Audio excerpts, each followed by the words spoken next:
So I was 8 or so, and the day she walked out,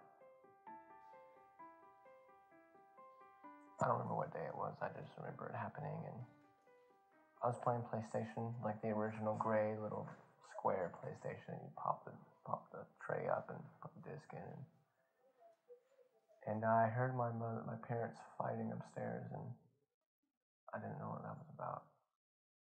And I go to look up the stairs, and I see them fighting, and I hear them fighting, and my mother told me to call the cops. I hesitated, and I had to make a choice there, or I didn't realize I was doing this, but I had to pick my mother or my father, and she made me make that choice.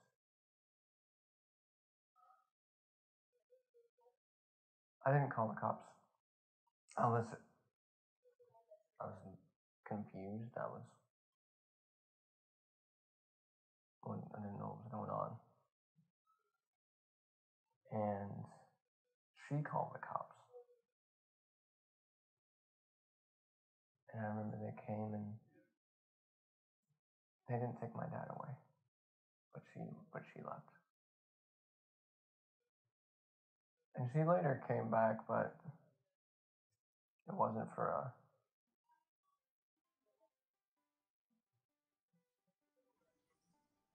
it wasn't like she was coming back to be a mother again.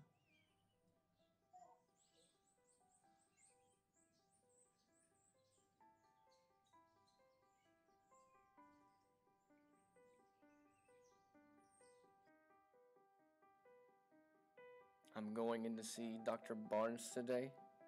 She is a developmental psychologist professor here at the University of Oklahoma, and I hope she will have some understanding of how motherlessness affects a person.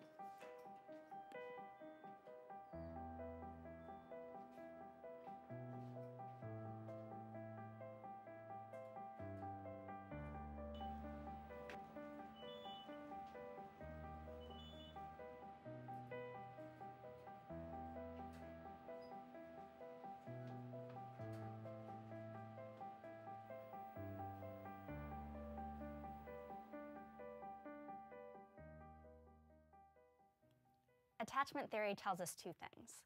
The first is that having an attachment to a caregiver is a prerequisite of normal human development. So if you don't have this emotional attachment to a caregiver early in development, you're not going to develop normally in terms of your abilities to relate to other people and form relationships with other people. The second thing attachment theory tells us is that the qualities of our relationships with caregivers early in life are going to set what they call internal working models. So that means that they're going to affect how you see others and yourself as you grow older.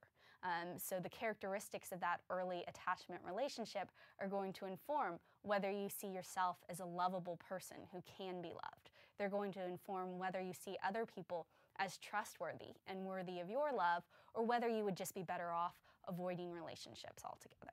So what attachment theory tells us is that these early relationships with our caregivers, with our parents, are really going to set the model for how we deal with relationships as adults.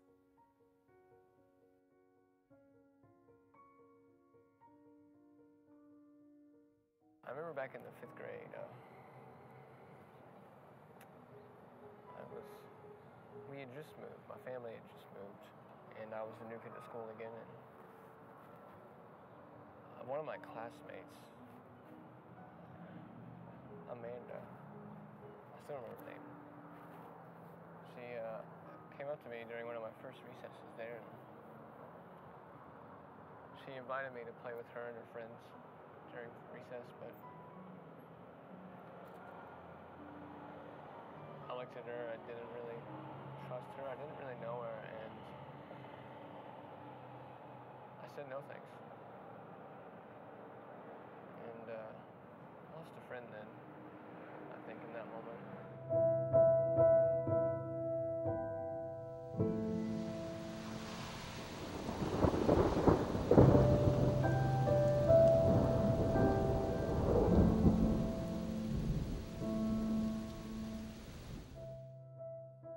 I remember that day when she stepped out. My dad and I were sitting upstairs in my room, and it was cloudy, but the light shone through the windows under our backs, and we were just taking it all in. I was shocked, and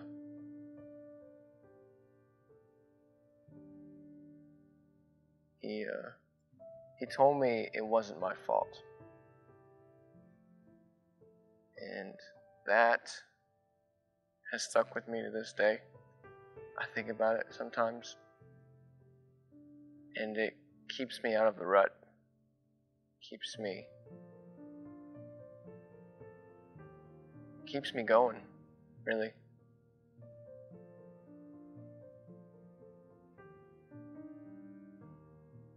I really dreaded, there came a point where I dreaded going to see her. And one Christmas, I remember, I was like 13, and I was so afraid to go visit her for that Christmas. And I got there, and I was overwhelmed with anxiety.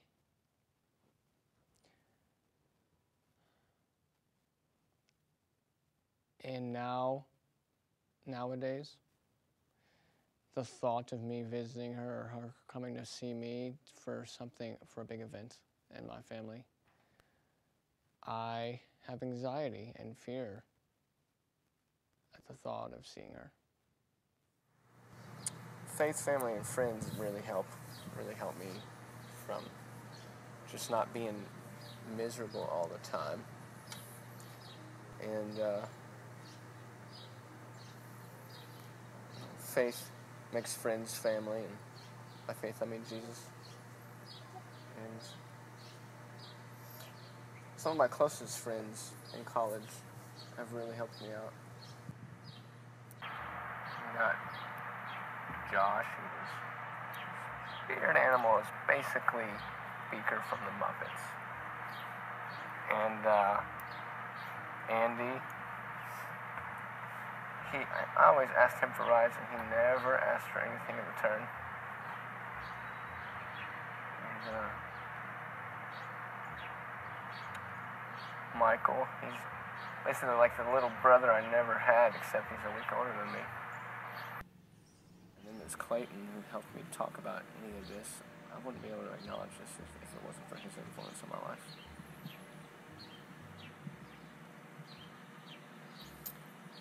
Yeah. He helped me realize that I have baggage, that everyone has baggage, but some of us don't acknowledge it till our midlife crisis.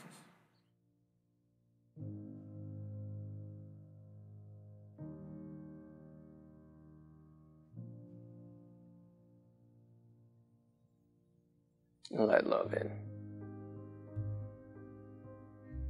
because it is more fulfilling than everything else. Because you are worthy of love.